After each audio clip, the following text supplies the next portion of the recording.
the original cold open was going to be like, hey, man, have you checked anything into production in a while? Be a lot cooler if you did. Now it's the boss standing over your desk going, yeah, I'm going to need you to vibe code that feature into production in the next Those hour. TPS reports.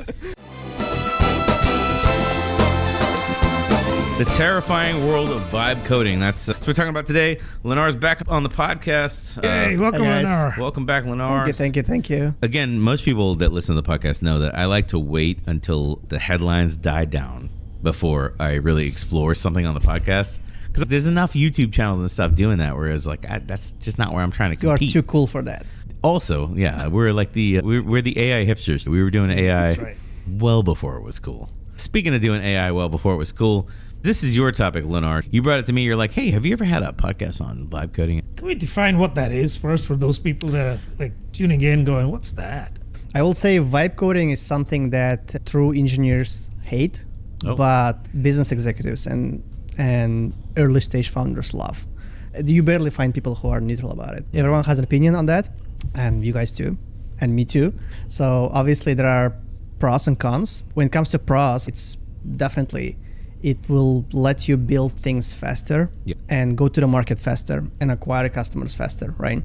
But obviously you have to know what you do. And when it comes to disadvantages, a lot of developers will complain that vibe coding is basically creating and generating spaghetti code. Yeah. And now I have to refactor it and I have to deal with it. And it's our nature. Human nature is creating things, but then you're forcing developers dealing with someone else's mistakes. In this case, AI mistakes, right? So, like a nuanced take on vibe coding? Well, that's not what Silicon Valley wants, but I mean, we're going to dig into it today, I guess. Are you going to be along for this, right? Are you signing on for this? I'm signing up for this. I just wanted to explain to those that don't really know what the term means. It's basically looking at using tools like AI to create code without actually having expertise to create code yourself. Yeah. The thing that we do want to cover, though, is the speed to discovering ideas, knocking down ideas through your MVPs and exploring new markets. That speed, let's talk about that first, because that's the most alluring thing to talk about that nobody's really talking about. So Arguing Agile 143 was about MVP because Om knows that I have a hang up. And if I ever did a tech event or presented at the product event or whatever, MVP would be my presentation, because the term MVP is so loaded with so many different things that the original meaning of what MVP was supposed to be has just been lost. It's just like, it's unrecoverable. It's like that car that you really love, but it's got right around 180,000 miles on it. And you're like, ooh, I could buy a new car and be spending less in maintenance. It's time to let it go. Like, that's MVP to me. I love it. Its day has come and gone. But I can't keep it. Well, everyone has their own definition of MVP. Like, what's MVP? Right. So MVP is like something, I'm going to build something scrappy. I'm going to send it to the market. And then someone else will buy it, test it for me, give me feedback for free, and then I'm going to iterate. Right. Is this happening right now? I don't think so. I don't know. It depends on the product. I feel like there are some products out there that basically treat the market as their QA. And throw it out there and then get feedback for free. It's a lot cheaper than hiring QA people. Oh man, do we know any products like that? There are so many tools out there, like users should be testing 30 tools in parallel and giving honest feedback. Right now, users just want to test things. If it's they just want to throw it away. Yeah. They're not interested in your success. So vibe coding is solving the problem of MVP, which, as we agreed, doesn't exist, right? With this amount of tools that we have right now. But also like scaling and VCs and investors, customers, they all already want ready to go product that they can inject naturally into their workflows. It's almost like VCs talk about MVP, but what they really want is a fully built out working product yesterday. With customers. With minimum investment. With existing customers and recurring streaming revenue. But the spirit of speed to innovation is... like, it's not for the vultures and it's not for the big companies. I feel the spirit of innovation, this category, where it gets traction for me is if you're doing something by yourself, or if there's like 2 or 3 people, and like at that point, you have a big advantage. If you don't know what you're doing, seriously, if you don't know, you're new into a market or a segment of the market, then vibe coding gives you an advantage because you can try and get something out there even if it gets knocked down, but you get there quicker. So time to market is really what I'm driving at. It's a lot quicker, or shorter, I should say. Time to market is shorter using techniques like vibe coding. Yeah, I agree. I think before we used to have a scenario where companies were attracting investments even being pre-revenue, but they already had a team of like 6 developers working on it, and it will take them like 6 to 8 months, right? Now founders and everyone who is building an MVP or early stage product, they built it fast, right?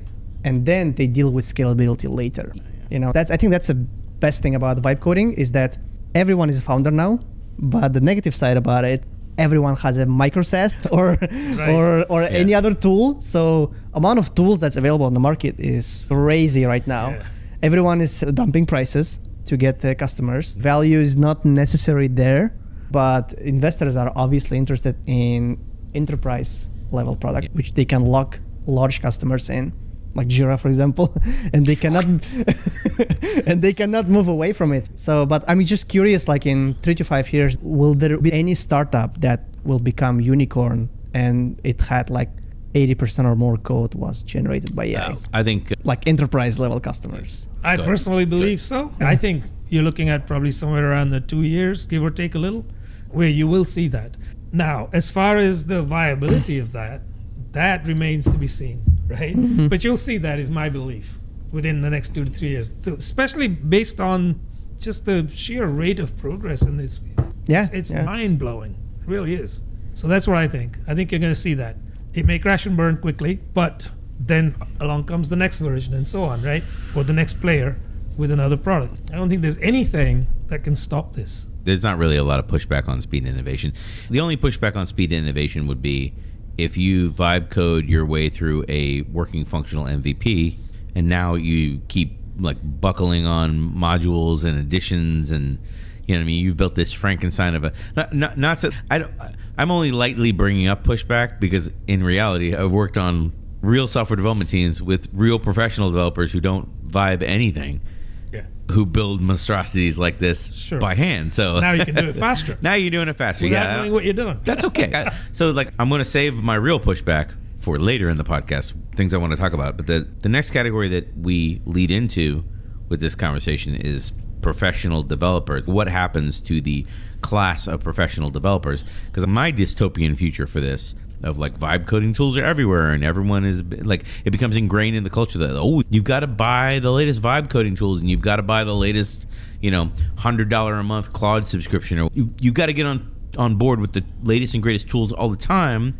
What happens to the professional developers that are out there? Like, do they go extinct? Do they turn into full-time debuggers where we don't go to them to build our new stuff first? We just go to like random people that are good at vibe coding, and then they shake out the solution. Even in the previous category, I was talking about like putting together the Frankenstein of software.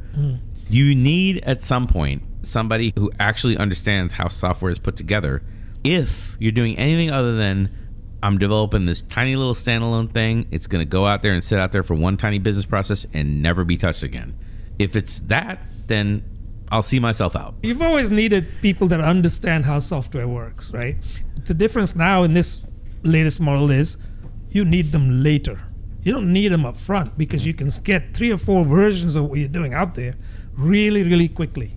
When one of those takes traction in the business or in the market, granted, the quality isn't there. That might have been one of the other pushbacks on the previous category is, you can get there quicker, but what's the quality look like? You need those people to clean up the mess later. Yeah, that's what I think is going to happen. So will developers go extinct? No. Will development jobs go extinct? No, right? So a lot of people getting something wrong about software development and any code-related jobs, whether it's test automation or DevOps. Only 20% of the job is generating code. 80% of the job is dealing with existing issues, failing, back-end issues. There's some people having heartburn right now. Like Ohm knows all those people having heartburn right now. Like I understand it. Ohm understands it. But I've been in some programs at large companies that they're trying to ring. They're like, oh no, if you're not hands on keyboards, like typing away code 70-80% of your time, they pick a number, right? Then it's a big deal. Yeah. About like, you got to get these people out of these meetings or whatever. Maybe that's just like I had a memory of like a bad culture that just derailed the conversation right now. But it's in a shockingly large amount of places that I've been at that think like that. They don't think about software development being a team sport. They think of it as being, don't distract these people from writing code. I think speaking of like the leadership who doesn't understand software development, right? Even if they have ability to save like 7% of the time of developers by using AI, they will go for it. Yeah, have to understand. So even 7% is huge advancement. Imagine companies making like 7% more in a year, right, in terms of revenue or saving money. So it's a big deal. So even if it's a 1%, 2%, it's still a big deal. Yeah. So coming back to the question, developers will still be there, but I think the description of developer will change. So a lot of teams, they already adopting AI as an assistant, right? Mm-hmm. Not as a replacement. So if you have developers who already know what is good code, what is bad code, these are the gold, right? These are gold. If you have a developer who doesn't understand what they're generating, what kind of code they're generating through AI, and they don't understand what's going on under the hood, these people will go extinct, right? So scalability is another issue. I think I'll talk about it. It's a long-term goal. But the short-term goal is to stack up your team with a team of developers who can understand and can utilize AI for themselves. Scalability is always like issue for the last, because if you build scrappy MVP and ship it to the market, and now you already have customers and you already have revenue, it's way easier to scale when you have revenue.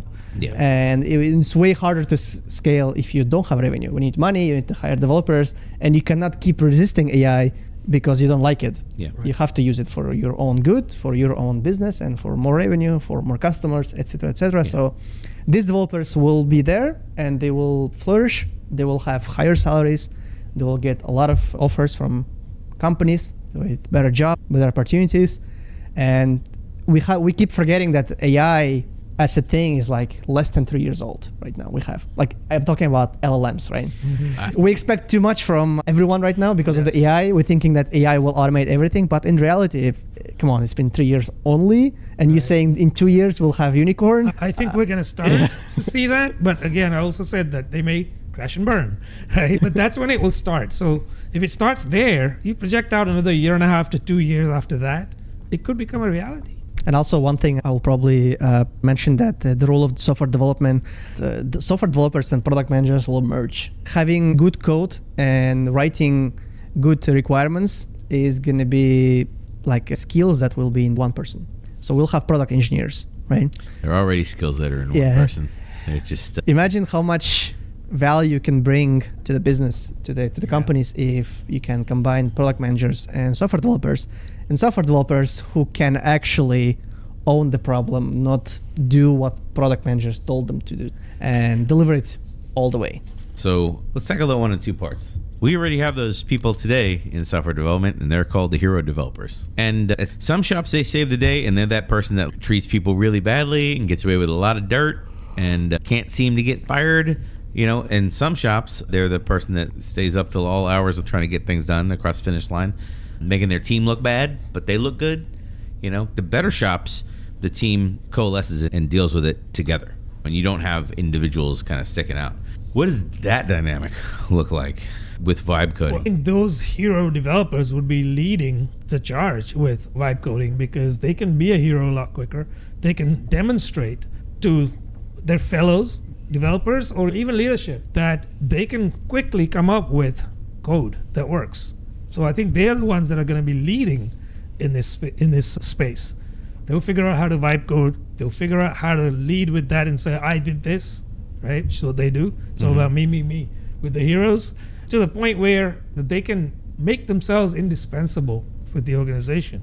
Well, what's different though, we already had this type of developers before AI even. It was like, if something was broken, or like, okay, Mike knows what's broken. He's been here long enough to understand. So what's different with AI? Speed is the thing that's different now, right? So we're talking about speed to market. Now they can quickly come up with something, and if that's not right, they can quickly pivot using vibe coding. So it's the skill set that's needed to vibe code that they can bring to bear, because they're already good developers, presumably, or at least technically proficient, let me put it that way. So they're able to bridge this divide pretty quickly, I feel, compared to the other developers that they work with. Well, in my observation, the ones who are resisting AI code gen tools are developers, right? And it's going to be hard to force these rockstar developers to do vibe coding also, like, and to understand product requirements and go from there, because they so used to do certain amount of work, and they are so used to have a niche set of responsibilities at the company, and they will be resisting. Also, these people are, I know now they call hero developers, but before they used to call like 10x engineers, right? 10x developers, right? But one thing is, 10x to me means they'll take 10x more of the abuse than not exactly. I understand there are people that are like, it's not a, like, software development, software engineering, the scaling is not linear based on experience. So you can have one person with 5 years of experience that is 10 times faster than another person sitting next to him with an equal amount of experience. And it's just like, I would expect someone with 10 years experience to be this much faster than whatever. It just doesn't work that way, you know. And there's a reason for that, which probably should be a whole different podcast. But maybe vibe coding is not completely fair, because we're kind of producing code that is working, but you don't really understand the code that's written. That's like the spirit of vibe coding, is I don't know how to develop. Also 10x engineer, aka hero developer, right? These are not people who are generating 10x more code than usual, right?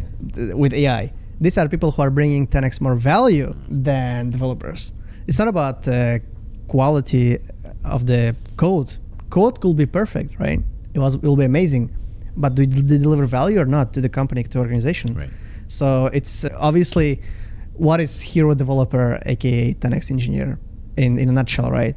Is this someone who went through Stanford, bachelor, master's, have PhD in computer science, worked at Google 10 years, and working at XYZ company? Or is this Mike from community college in Oklahoma, who's been with the company for 20 years? Yeah. Who is delivering more value at this today? It's Mike, right? Even though like the guy from Stanford could be way skilled, way experienced, but the guy who been at the company long enough, who understands the code, who understands that if you change this will break. If you change that one, this will break. I think that one is providing more value. So understanding the code, understanding the business as a whole, I think that's the skill that will be highly appreciated in the future. Even now, if you know what you are doing and why you're doing it, for what purpose, you will succeed as a developer, tester, DevOps engineer, product manager, project manager, UX designer, whatever. But if you are just there to do what you've been told to do, then you're going to be probably falling behind, although I hate this word, but you'll have less opportunities in the future. It doesn't mean that you will not have opportunities, but you'll have less opportunities. The thing that scares me about the way that technology is being pitched is like everybody is an individual developer now and can come up with their own solutions, their own unique view of solutions.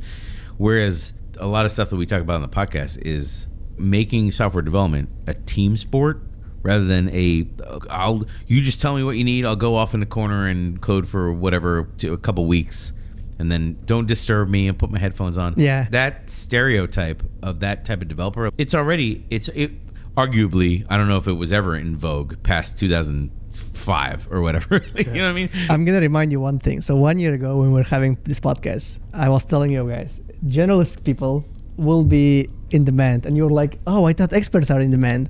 They absolutely were. There was tons of people peddling, you gotta be an AI product manager or a fintech product manager. And now it's reality. And again, like with stuff like that, I always wonder, like, is it because I have the experience and I understand, like, it's better to have the software development, product management experience together, and then with those two things, you can jump from domain to domain successfully. Mm-hmm. You have the skills for success.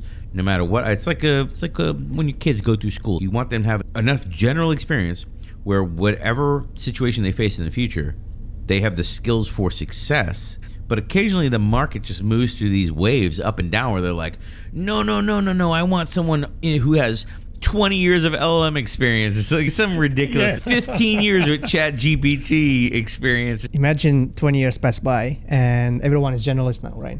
Everyone can jump from one domain to another domain, and then one company comes back like, does anyone know Java 8?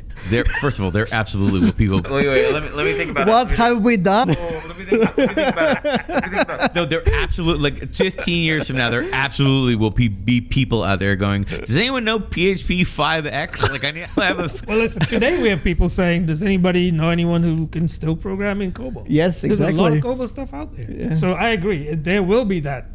But it may not be mainstream mainstream, right? It'll be niche, but it'll be there. But that means good thing, right? People have corporate loyalty. People are going to stay in the same job because they're going to have less opportunities.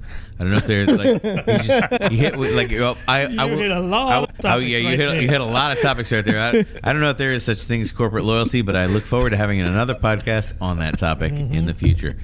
We're bending over backwards on the podcast to try to encourage the team sport of software development. The vibe coding is like, well, you don't need a team now. Just ask the LLM and it'll spit out some code and you just throw that into production. Thank goodness that the LLM cannot automatically write the code.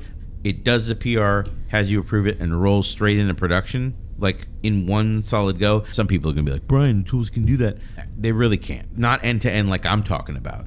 An end-to-end sandbox of like puts it in the environment, lets you play with it, and then pushes it up to production. And I think a year from now, that probably will exist and people will use it. And that is a tool we need. You know what I mean? don't doubt that it will be there in a year from now. Yeah, I mean, but- we're not that far away. But at that point, are we moving retrograde in like it's not a team sport anymore, or like what are we doing with our lives? So That's it's what I'm one saying. of two things, right? We're trying to put out a matchstick with a fire hose, possibly. Mm-hmm. So you can have multiple developers all doing their own thing, right? All vibe coding, trying to solve different problems, hopefully, but sometimes not. Yeah. So that's one chaos scenario.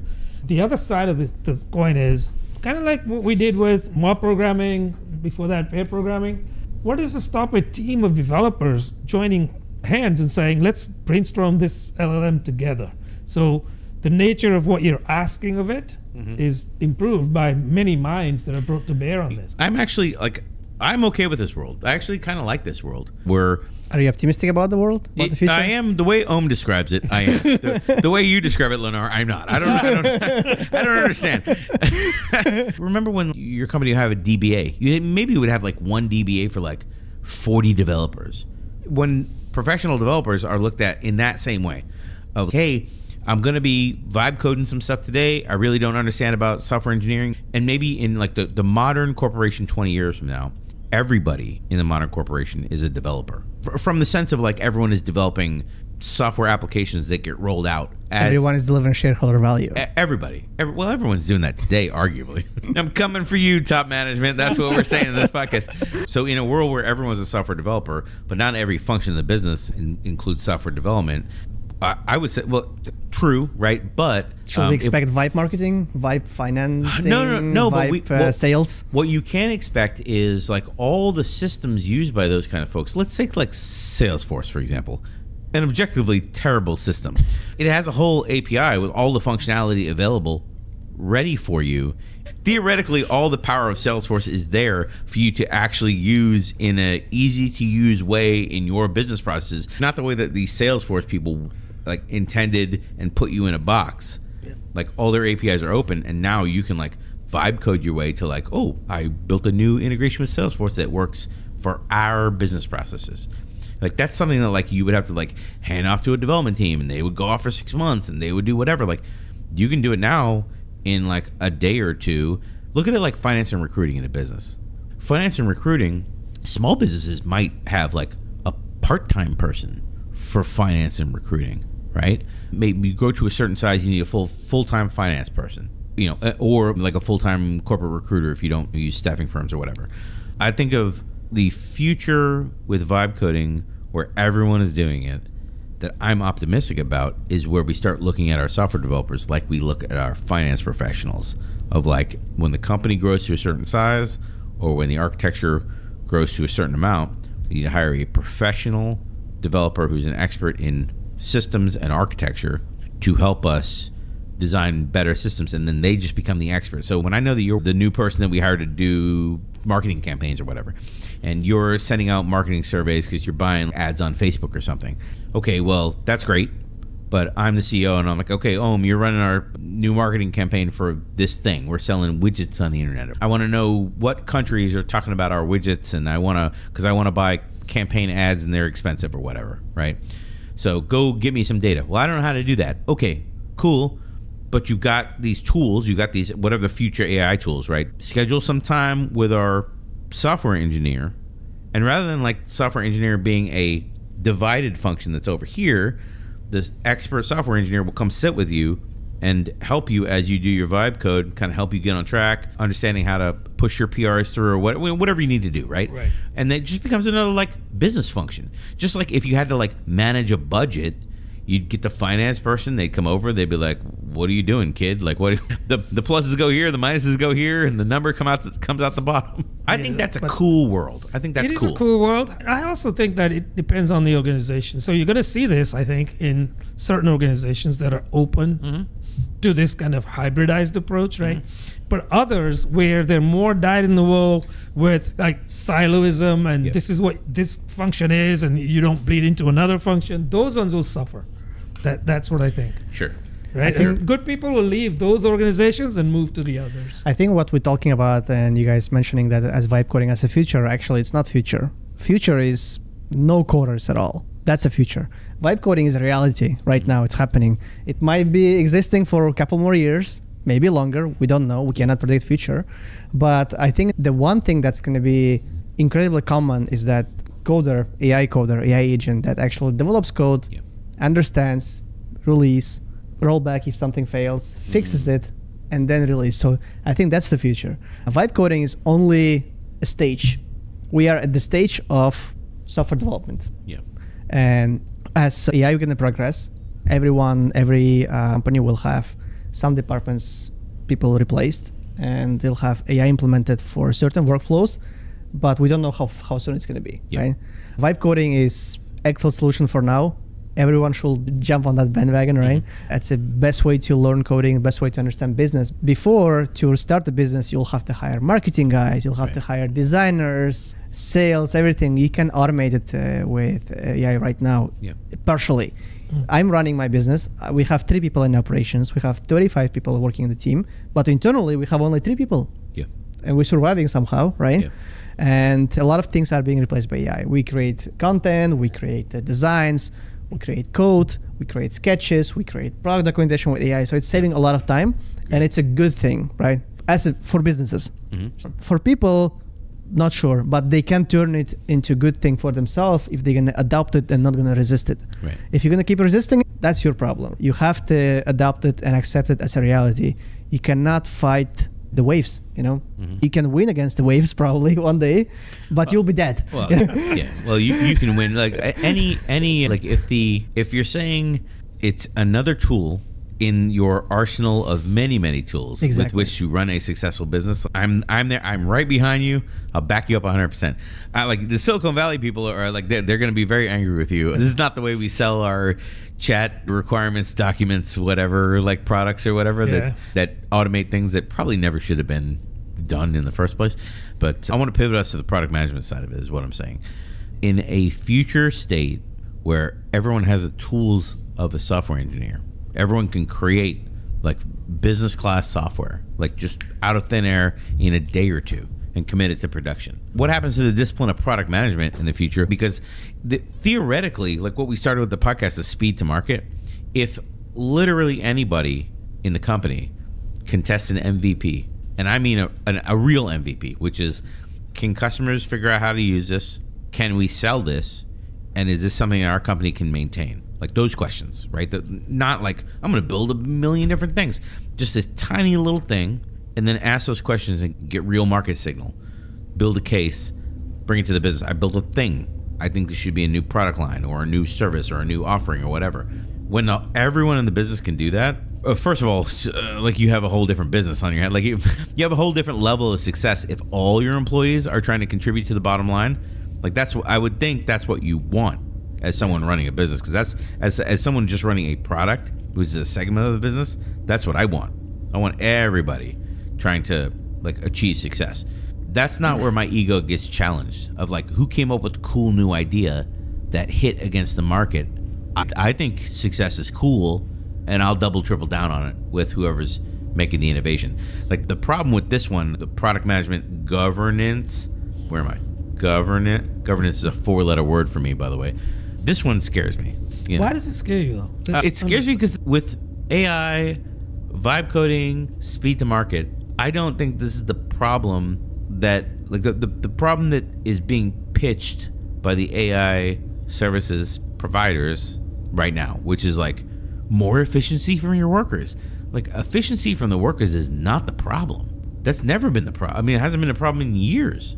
The Companies will spend more money on workers if the business is generating actual revenue. Efficiency, the businesses will spend more time on workers, on high salaries, on hiring more people if business is actually generating more revenue. Efficiency is, in this case, is optimizing some stuff, right? It's not about acquiring new revenue, it's about saving money. Okay, generating more revenue. This is when private equity takes over. That's what they do. They optimize and then they bump revenue. They try to optimize their way into increasing revenue, but it's not efficiency that leads to more revenue. It's effectiveness of your solutions that lead to more revenue. But it's a safer way than hiring a bunch of people and then expect revenue to go up. What if revenue doesn't go up? I agree with that. It is a safer play, and that's probably why the private equity firms, who are mostly staffed by financial folks, like that's they're doing a financial calculation, saying, well, there's less risk in this because we don't know how to come up with new ideas. Also, private equity is like safer way of business than VC. VCs are risk takers by nature, right? Because they invest, and private equity is about optimizing. So, but in the future, where everyone is a software engineer can come up with solutions from scratch and send them to production, that's the future I want to bring you to have this discussion. Doesn't product management become untenable? Which projects are we going to finance? Which new product ideas are we going to finance? How much of someone's time do we let them be free to vibe code potential solutions? Right now, if you just internally source from your employees, like how many employees do you have? Like 35. Okay, 35. So if you go to your 35 employees, you get them all in one room, you say, I want to generate some new product ideas, and you get 20 ideas out of that session. Like, you have to go through and you pick one at a time. In the vibe code world of the future, you don't need to pick one at a time. You test, like 20 different people come up with 20 different ideas. You can test 20 ideas at the same time because they can all be basically their own software engineering team. And I'm steering us into a whole different podcast right now, but go along with me because I'm on a roll. This is where I wanted to go on this podcast because I think it's cool.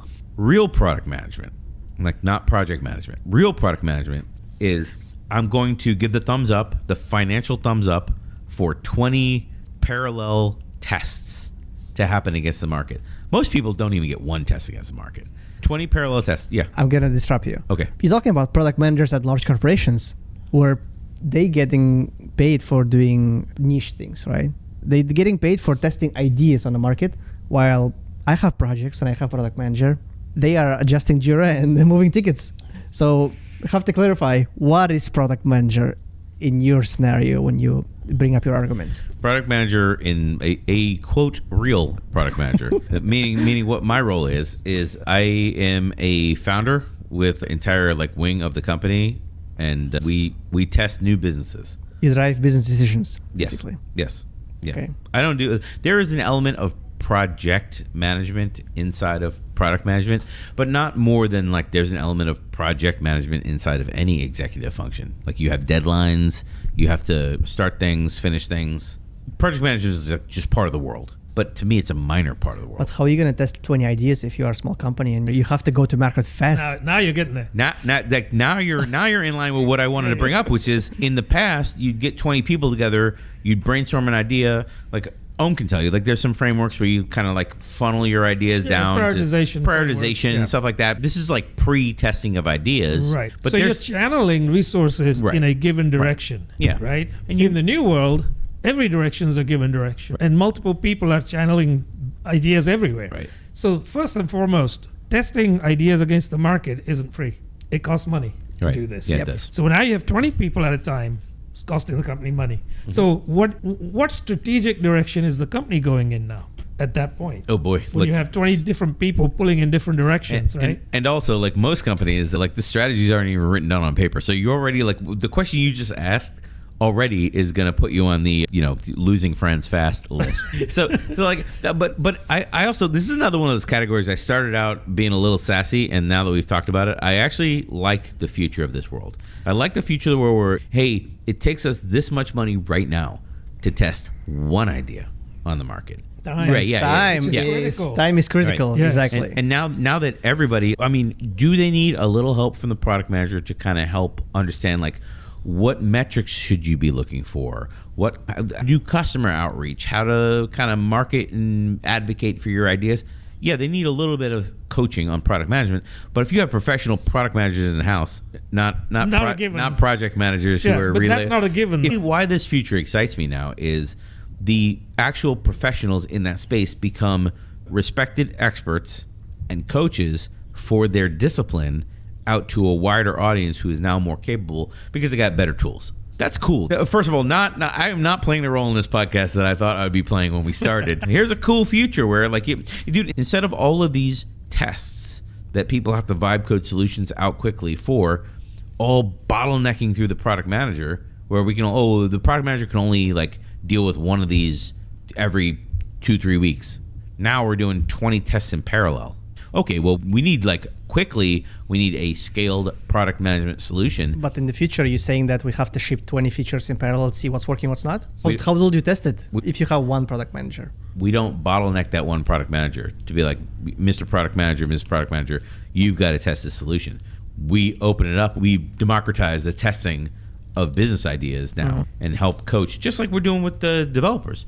What I guess my takeaway for this is you can't open up the field of software development without opening up the field of the Marty Kagan holy triad of the designer, the product manager, and the developer. All three of those positions now have to get opened up. So if you're going to be a product engineer, like this, the thing that the Silicon Valley people are pitching now, where like, just have the product manager code all the solutions and do all the designs and do all their own stunts and do their CGI in their own movies or whatever. I think it's more like engineers who has to understand product rather than product managers doing coding. That's a tough ask because product requires specific skill sets that typically you don't have in engineers, right? You have to have empathy for the customer. You have to reach out and get signals. Those aren't things that engineers generally possess. Most engineers will say, feed me pizza, leave me in the basement, I'm going to churn out good code, right? So it requires that aptitude, which they have to learn, and it can be learned, but we haven't seen that thus far. I think, but by product engineer, what we mean is the software engineer with product instincts. And also by product designer, we mean UX designer with product instincts. Oftentimes, I witnessed this too many times to count. UX designers will come up with ideas which is not relevant to the customer at all because they think, I'm a creative person here. I'm giving my creativity for you in exchange for your money. But it's not the case. UX designer is about creativity, that's correct, but it's not about your creativity. It's about how you approach the problem of market, customer, and I think the same thing will be happening everywhere, right? Product designers, product engineers, product testers, not only people who are testing it, but also prioritizing what to test first. And so I think that will happen, but I think the product manager's role will be crucial because they will be the ones who everyone will come up and understand, okay, is this what business needs? Because software engineers now is waiting for directions, as I mentioned, what to develop. They have no clue what company they work for. They have no clue what's the business of the company. They have no clue how they generate revenue. But eventually, I think we're going to have people who are more like modern product managers who have empathy, customer instincts, market instincts, and also understanding why I'm doing this, And especially in this world where a lot of people are driven by certain initiatives. Some people care about animal rights, some people care about certain stuff, and nothing stops people for working for companies and for causes that they care about. So I think that's the future. I think vibe coding alone is not going to cut it, but if you have this market instincts, product instincts, I think that's where success is, in my opinion. And I think you get that. Like I said, I kind of slowly changing my mind as we've gone on with the podcast. I look forward to a future where we have much better tools to create and solve business problems for actual people, actual users, and then the people who are experts. The people that are experts are coaches that kind of help and adjust. You know what I mean? The coach in the Marty Kagan book and the Transform book, where he's like, "Oh, hey, like the product coaches, organizations, you're not quite getting it. I need to write a whole book to help you along." Like he was like the modern manager in these organizations. We don't need people to stand over each other with the clipboard and yell at you to move along or whatever. Exactly. Like we need you to coach these folks and help them develop their skills and understand what the business needs for them and what they need in the market. And the scary part is companies are not hiring entry-level people. I think of entry-level people as having like straight out of college, no work experience, entry-level. And companies are not hiring entry-level anymore. They're looking for people with like 3 years experience, and that's the floor. And that's their new, quote, entry-level. And there's a lot of games to be played with that or whatever. In this world where they're trying to replace the junior employees, whether that's marketing people or QA people or junior software engineers or whatever, there is an effect of trying to say, well, we'll just have AI and we'll just have senior people to coach and AI to do the work, and then we won't have junior engineers anymore. Does that creates a problem, I think. And I don't think I'm going to switch sides on this one. I think that creates a problem. It is going to create problems for the future, right? Because what's going to happen with those people that go through the mill, right? And the new intake, they can't get jobs, right? Because of the floor you mentioned. Right. What's going to happen to that? What's going to happen to the need of the industry 5, 7, 8 years into this journey? I'm optimistic about it actually, because first of all, some companies are still hiring junior developers, us included, right? Some companies cannot replace everything with AI, government-related companies, data-sensitive companies, like all these companies that are dealing with sensitive information, right? They cannot replace everything with AI because there's still human touch needed. Another thing is a liability issue. Yeah. You cannot fully get rid of the people because someone has to have a responsibility for the outcome, you know? Right. And if you can automate everything, you will not have someone to blame. You can blame AI tool technically, right? Yeah. But it will be, I think, less effective. Third, historically, aren't we all working less? Like, imagine like 300 years ago, probably our grandparents worked like 120 hours a week, and then they worked less, 80 hours a week, and then they worked like 60 hours a week, and then they work like 40 hours a week. Now we're working 40 hours a week, but not even people working 40 hours a week now. Realistically, people are working less. Actually, and the 40-hour thing, only because we did the Taylorism podcast did we dive down this rabbit hole. But the 40-hour thing is less than 100 years old. Yeah. Yeah. People working way more than that. What I'm optimistic about is in the future, we will have certain work is done by AI, and then humans will work less hours in a week, and we're just gonna have more time to enjoy lives. Am I too naive? So we found the other side, right? Am I too naive? You're not naive, but also we're not going to sell any AI books to Mark Benioff with us. Let me ask a question before we move off. So we talked about developers evolving into product, right? Product engineers.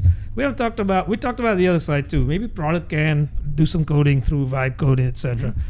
But the angle I want to approach now is the customer has a problem. So can the customer not do some vibe coding in conjunction with developers and product people? Do you think that's a viable thing? That's the beauty though. For example, you're using certain tool that you need to use, but you hate it. And now you vibe code something better for yourself. Vibe code Jira replacements all day long. You can even still do it now. If it's solving your problem, and Brian, you told me that you're developing a tool that's solving your problem, why not? Exactly. Obviously, you cannot replace Jira that's working for 500,000 people corporation, right? But if it's solving your own problem, why not? There is a guy, his name is Peter Levels, if I'm not mistaken.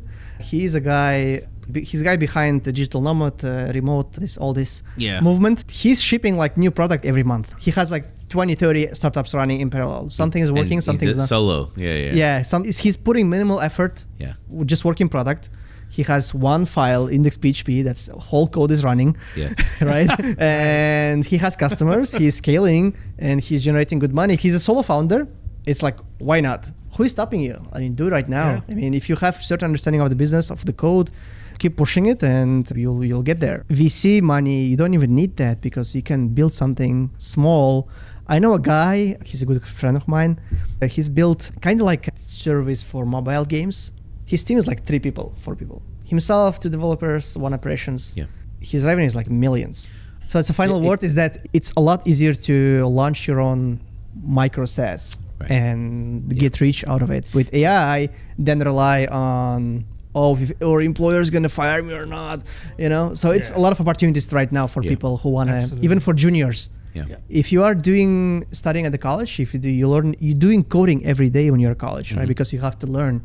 Right. You already have foundation. I mean, come on. Where I have found success, because I produce the podcast myself, a lot of things that are painful for me is like about recording the podcast, stitching things together, distributing it, marketing it.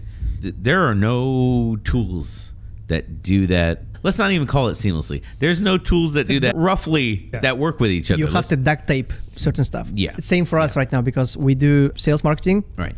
It's multiple tools duct taped together, and I wish there was one tool that's solving my unique problem, right? Because my problem is obviously common, but I still have unique challenges within the scope, right? Yeah. And that would be great to have option to vibe code something and solve my unique problem. See, I am not scared of that future state. Real early when I met Mike Miller, he's a product coach, right? Real early when I met Mike Miller, he said something that has stuck with me all these years. Get off my lawn. I remember no, he said two things that have stuck with me all these years. And the other thing was every company is a technology company, because every company, like with the right tools, every company would do what you just said, is like, hey, I got all these tools to do my thing, and then do marketing for the thing, and then get my leads and bring them back in house. And I vibe coded this custom solution. So basically, like, you have this software that works to pull all this stuff together for your company. You're using it to internally facing help you orchestrate your processes. With a little bit of like professional developer like help, yes, you could probably take those things and put them on the market and sell them to other people, but most people aren't gonna do that. Most people are just happy they've solved their own pain point. And that's the future that I'm super interested in, especially as a product manager with a ton of experience now, where like I can go into any ecosystem and say, what have you guys done to solve your own pain points, and how can we think about making that a service that you can sell to other people? Because there's tons of people that have done strategy pivots. Yeah. Like AWS started like this, actually, now that I'm thinking about it. Dealing with compute and paying for it is nonsense. We need to develop this and have it ready for anyone inside of Amazon to use. They developed it. It was good. And then they're like, why don't we sell just share like timeshares on, and then they did. And now you have modern AWS. So like, again, I like this future. This is cool. Open up the tools, democratize the tools, whatever you want to say. I think that's cool. The only thing, when you broaden it out in product management, I have a difficult time with the ability to let everybody know the cool stuff you're working on. There's like an internal marketing aspect. That's just internal. That's not even me driving out to the market. So what other people would think of as a training, knowledge management function gets much harder when a lot of people are participating in product management and software development, right? At scale. That gets a lot harder. That's the only other thing that, I'm not saying it's a problem. It's something we could solve, and I definitely would take that problem over I can't innovate fast enough, certainly. But that's about the only other pushback that I can think of that I would want to bring up now, because everything else we kind of talked about. It's not the future, it's reality. I think that's the main takeaway I got from this conversation. And with all the tools available, we can build stuff easily for ourselves. That's solving our problem, and then we can scale or not scale. It's up to us, right? Yeah. And future is bright. We are optimistic. We're gonna work less hours, but we're gonna be more efficient for ourselves, and we're gonna have more time to enjoy the perks that this world has given to us. And I think the future of work is also gonna be great, because after all, we cannot automate everything. And if we automate everything, what 7 billion, maybe by that time, 10 billion people we're gonna do? So that's a rosy picture of the future. I can't say I disagree with it overall, but it does beg me to ask the question, given what you just said. Would you say then that AI is a revolution, or is it an evolution? Evolution, yeah. I mean, some people say it's revolution, but it's obviously evolution. Yeah. Were the cars evolution or evolution? When we start driving, imagine telling people like 200 years ago, who's riding a horse, and it's like, you're gonna be driving on wheels, and it's gonna have gas inside, an engine, and they're gonna be like, oh my god, what my taxi park from horse is gonna do, I'm gonna lose my business. My horse along. That'd be my question. What's my horse business gonna do now? Everything is normal now, there is nothing shocking left in the world. Whatever happens, something shockingly absurd or some news, we get over it, we move on and we normalize stuff really quick now, because the world is moving too fast and we cannot resist it, because it's evolution, as I mentioned. It's just the world has become this, and have to deal with it, and we have to just understand that we are solving our own problems, and whatever surround us, it's just instruments and tools to make our lives better. No, dude, I'm saying stop the world. I want to get off. Oh, okay. No, no, seriously, don't. I think it is definitely an evolution. This too shall pass. So we'll look back in a few years and say, what was all the hoopla about? Just like we did when computers came about, like laptops especially. Now people can move around with computers, and there's more power in my watch now than there was in those compact 286s or whatever. So yeah, I mean, we're gonna look back at this, I think, hopefully fondly. Yeah, I hope so too. yeah. I'm optimistic. Brian is not. I'm sold. Nah, I mean, I've come around on the podcast. I started in the opposition phase of like, you need adults in the room. The only note I took is asterisks, there are no adults. That's what I wrote down. That'll be my takeaway of like, there are no adults in the world anymore. There are just kids that have stopped learning. It's amazing when I tell people, I've been around through like everything moving to the cloud. You know what I mean? I've been around before AWS was a thing, like Azure in the cloud was a thing, you know, and we survived all that. We did. And they were just tools. They were just different ways of working. They weren't. Actually, our quality of life got better. Yeah. That's true, though. You know. Trends will come and pass. I remember when it was all about centralization, and then it was decentralization, and then back again now, right? So trends will come and pass. It's just, we're trying to make a better life for ourselves, to your point, right? And I think overall, that's what's going to happen.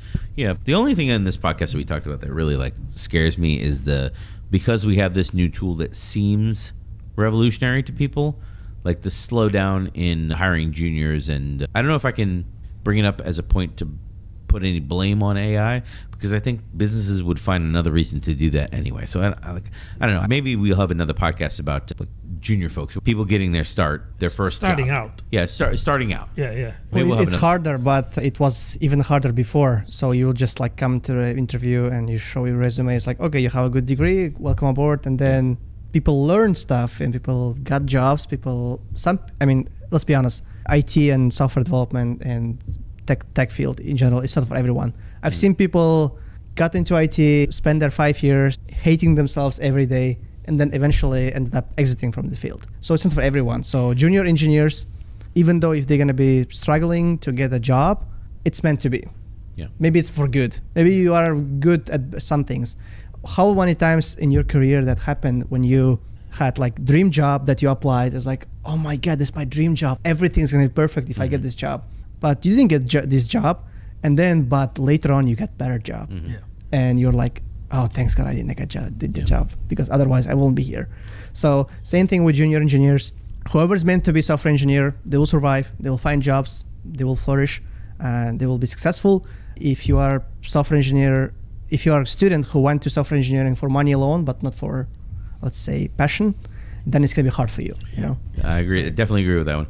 Well, we've gone all around the world. But I think we all definitely finished this podcast agreeing that it's another tool.